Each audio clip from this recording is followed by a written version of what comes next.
ಆಯ್ತು. ವಿಭಜನೆ ಆದಾಗ ಆವತ್ತೇ ನಮ್ಮ ಡಿ ಕೆ ಶಿವಕುಮಾರ್ ಅವರು ಮತ್ತು ಈ ಭಾಗದ ಎಲ್ಲ ಬಹುತೇಕ ಮುಖಂಡರು ಇದನ್ನ ದಕ್ಷಿಣ ಜಿಲ್ಲೆಯಾಗಿ ಉಳಿಸ್ಕೋಬೇಕು ಅನ್ನುವಂತ ಮನವಿಯನ್ನ ಅವತ್ತು ನೀಡಿದ್ರು ಸಹ ಅದನ್ನ ಪರಿಗಣಿಸದೆ ಅದನ್ನ ಮತ್ತೆ ಅದನ್ನ ಬೆಂಗಳೂರು ರಾಮನಗರ ಜಿಲ್ಲೆಯಾಗಿ ಮಾಡಿದ್ರು. ನಮ್ಮ ಯಾರಿಗೂ ಸಹ ರಾಮನಗರವನ್ನ ಕೇಂದ್ರ ಸ್ಥಾನ ಮಾಡೋದಕ್ಕೆ ನಮ್ಮ ಯಾವ ಅಭ್ಯಂತರವೂ ಇಲ್ಲ. ರಾಮನಗರ ಜಿಲ್ಲೆಯ ಕೇಂದ್ರ ಬೆಂಗಳೂರು ದಕ್ಷಿಣ ಜಿಲ್ಲೆಯ ಕೇಂದ್ರ ಸ್ಥಾನವಾಗಿ ರಾಮನಗರ ಆಡಳಿತಾತ್ಮಕ ದೃಷ್ಟಿಯಿಂದ ಮುಂದುವರೆದುಕೊಂಡು ಹೋಗ್ತದೆ. ಅದಕ್ಕೆಲ್ಲ ನಮ್ಮ ಸಹಕಾರ ಇದ್ದೇ ಇರ್ತದೆ. ರಾಮನಗರದ ಪ್ರಾಪರ್ ಜನ, ರಾಮನಗರ ತಾಲೂಕಿನ ಜನವೂ ಸಹ ಇದಕ್ಕೆ ಎಲ್ಲರೂ ಸಹ ಕೈ ಜೋಡಿಸ್ತಾರೆ. ಎಲ್ಲರೂ ಸಹ ಅವರು ಸಮಾಲೋಚನೆಯನ್ನ ಮಾಡ್ತಾರೆ ಅನ್ನುವಂತ ವಿಚಾರವನ್ನು ತಮಗೆ ತಿಳಿಸ್ತಾ, ಇವತ್ತು ಕೆಲವರು ಮುಖಂಡರು ಹೇಳ್ತಾರೆ, ಯಾರೋ ಒಬ್ಬ ಮುಖಂಡಂತ ಪೇಪರ್ ಅಲ್ಲಿ ಓದ್ಬೇಕಾದ್ರೆ ನೋಡಿದೆ ನಾನು, ಏನು ಅಂತ ಅಂದ್ರೆ ಪದೇ ಪದೇ ತಂದೆ ಹೆಸರನ್ನ ಬದಲಾಯಿಸಬಹುದಾ ಅಂತ ಕೇಳಿದ್ದಾರೆ. ಅವ್ರಿಗೆ ನಾನು ಮತ್ತೆ ಒಂದು ವಾಪಸ್ ಕ್ವಶನ್ ಕೇಳ್ತೀನಿ, ಒಂದ್ಸರಿ ಬದಲಾಯಿಸಬಹುದಾ ತಂದೆ ಹೆಸರ ಅಂತ? ಪದೇ ಪದೇ ಬದಲಾಯಿಸಬಾರ್ದಂತೆ, ಒಂದ್ಸರಿ ಬದಲಾಯಿಸಬಹುದಾಗಾದ್ರೆ ಏನು ಈ ಸ್ಟೇಟ್ಮೆಂಟ್, ಏನಿದ್ರ ಅರ್ಥ? ನಮ್ಮ ಬೆಂಗಳೂರು ಅಂತಕ್ಕಂಥದ್ದು ಇವತ್ತು ಒಂದು ಕುಡಿಯೋ ನೀರಿನ ವ್ಯವಸ್ಥೆ ಇರ್ಬೋದು.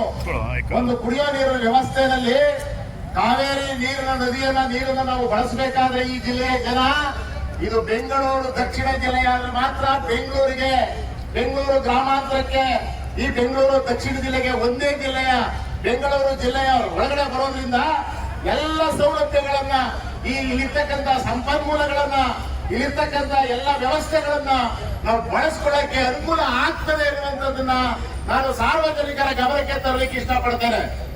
ಈಗ ಒಂದು ರಸ್ತೆಗಳ ನಿರ್ಮಾಣ ಆಗ್ಬೇಕು. ರಸ್ತೆಗಳ ನಿರ್ಮಾಣ ಆಗ್ಬೇಕಾದ್ರೆ ಇಲ್ಲಿ ಕನಕಪುರ ಪಟ್ಟಣಕ್ಕೆ ಬರ್ತಕ್ಕಂಥ ಅನುದಾನ ಗ್ರಾಮಾಂತರ ಪ್ರದೇಶಕ್ಕೆ ಬರೋದಿಲ್ಲ. ಇದನ್ನ ರಾಜಕೀಯ ದೃಷ್ಟಿಯಿಂದ ಮಾಡಿರ್ತಕ್ಕಂಥದ್ದಲ್ಲ, ಅಭಿವೃದ್ಧಿಯ ದೃಷ್ಟಿಯಿಂದ. ಇದೇ ಒಂದು ವಿಮಾನ ನಿಲ್ದಾಣ ನಾಳೆ ನಮ್ಮ ಈ ಭಾಗಕ್ಕೆ ಬರಬೇಕಾದ್ರೆ ಬೆಂಗಳೂರು ದಕ್ಷಿಣಕ್ಕೆ ಬಂದಿದೆ ಅಂದ್ರೆ ಅದು ಬೆಂಗಳೂರಿಗೆ ಬಂದಂತ ಅರ್ಥ. ಅದನ್ನ ರಾಮನಗರ ಅಂದ ತಕ್ಷಣ ಅದು ಬೇರೆ ಯಾವುದೋ ಒಂದು ಪ್ರದೇಶಕ್ಕೆ ಹೋದಂಗಾಗ್ತದೆ.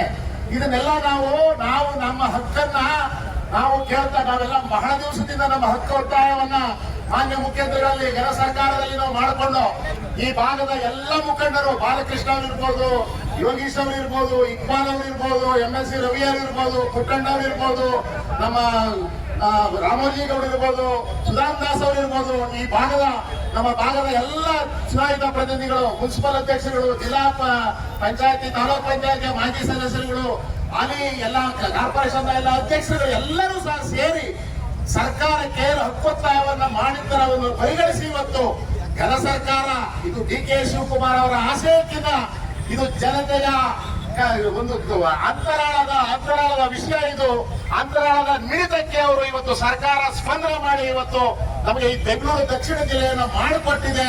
ಇದಕ್ಕೆ ನಾವು ಕರ್ನಾಟಕ ಸರ್ಕಾರಕ್ಕೆ, ಕಾಂಗ್ರೆಸ್ ಸರ್ಕಾರಕ್ಕೆ, ಸಿದ್ದರಾಮಯ್ಯನವರಿಗೆ, ಡಿ ಕೆ ಶಿವಕುಮಾರ್ ಅವರಿಗೆ ಮತ್ತು ಇರ್ತಕ್ಕಂಥ ಎಲ್ಲ ಸಚಿವ ಸಂಪುಟದ ಸಹೋದ್ಯೋಗಿಗಳಿಗೆ ನಾವು ಹೃತ್ಪೂರ್ವಕವಾದ ಧನ್ಯವಾದಗಳನ್ನ ನಮ್ಮ ಕನಕಪುರ ವಿಧಾನಸಭಾ ಕ್ಷೇತ್ರದ ವತಿಯಿಂದ ನಮ್ಮ ಹೃತ್ಪೂರ್ವಕ ಧನ್ಯವಾದಗಳನ್ನ, ವಂದನೆಗಳನ್ನ, ಗೌರವವನ್ನ ನಾವು ಕೊಡ್ಲಿಕ್ಕೆ ನಾವು ಇಷ್ಟಪಡ್ತೇವೆ ಅಂತ ಹೇಳಿ, ಇನ್ನು ಮುಂದೆ ಎಲ್ಲ ನಮ್ಮ ನೋಟಿಫಿಕೇಶನ್ ಆದ ದಿವಸದಿಂದಲೇ ಇವತ್ತು ನೋಟಿಫಿಕೇಶನ್ ಇವತ್ತು ಬರ್ಬೋದು.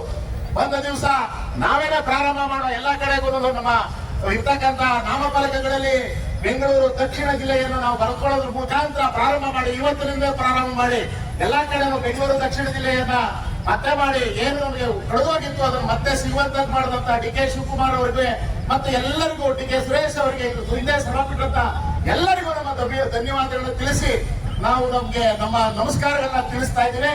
ಹಾಗೂ ಎಲ್ಲರಿಗೂ ಸಹ ಸಿಹಿಯನ್ನ ಹಂಚ್ತೀವಿ. ಸಿಹಿಯನ್ನ ಹಂಚೋದ್ರ ಮೂಲಕ, ಸಿಹಿಯನ್ನ ತಿನ್ನೋದ್ರ ಮೂಲಕ, ಸಿಹಿಯನ್ನ ತಿನ್ಸೋದ್ರ ಮೂಲಕ ನಾವು ಈ ಸಂಭ್ರಮಾಚರಣೆ ಮಾಡಬೇಕು ಅಂತ ಎಲ್ಲರಿಗೂ ವಿನಂತಿಸ್ಕೊಳ್ತೇನೆ. ಭಾರತ್ ಮಾತಾ ಕಿ ಡಿ ಕೆ ಶಿವಕುಮಾರ್ ಕೆ, ಸಿದ್ದರಾಮಣ್ಣ ಕೆ, ಡಿ ಕೆ ಸುರೇಶ್ ಕೆ, ಅನಂತ ಕೆ, ಇಕ್ಬಾಲ್ ಹುಸೇನ್ ಕೆ.